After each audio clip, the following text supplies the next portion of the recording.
বর্তমানে James Webb টেলিস্কোপের মাধ্যমে বন্ধুরা আমরা একটি কোটি বছরের পুরানো গ্যালাক্সি সম্বন্ধে বিশদ জানতে পেরেছি। 1909 সালে ম্যাক্স উলফ দ্বারা আবিষ্কৃত হয়েছিল এই গ্যালাক্সিটি।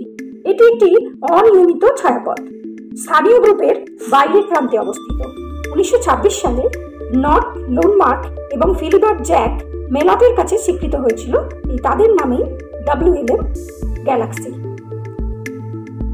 গ্যালাক্সিটি 13 বিলিয়ন বছরের পুরনো এবং আমাদের মিল্কি ওয়ে গ্যালাক্সি থেকে এই গ্যালাক্সির দূরত্ব হল 30 লক্ষ আলোকবর্ষ। বিগ ব্যাং এর 40 কোটি বছর পরে এই গ্যালাক্সির জন্ম হয়েছে বলে মনে করা হয়। এই গ্যালাক্সিটিতে কোটি কোটি বছর ধরে জন্ম নেওয়া নক্ষত্রের পর্যবেক্ষণ করা সম্ভব হয়েছে এবং তাদের বয়স নির্ধারণ করেছেন বিজ্ঞানীরা। এমনকি কি হারে সেগুলো সৃষ্টি হয়েছে তাও নির্ণয় করেছেন বিজ্ঞানীরা। বিগ ব্যাং সৃষ্টির শুরুতে মহাবিশ্বের উষ্ণতা অনেক বেশি হওয়ায় নক্ষত্র সৃষ্টির হারও কিন্তু বেশ বেশি ছিল।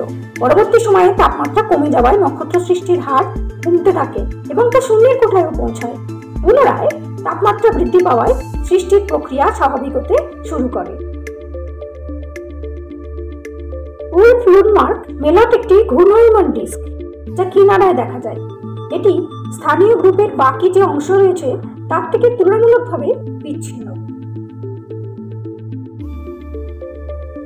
এই গ্যালাক্সিটির ঘূর্ণন বক্ররেখাটি অসমমিতি এবং এতে ছায়াপথের পশ্চাৎ অপসরণকারী দিক এবং নিকটবর্তী দিকগুলি বিভিন্ন উপায়ে ঘোরে।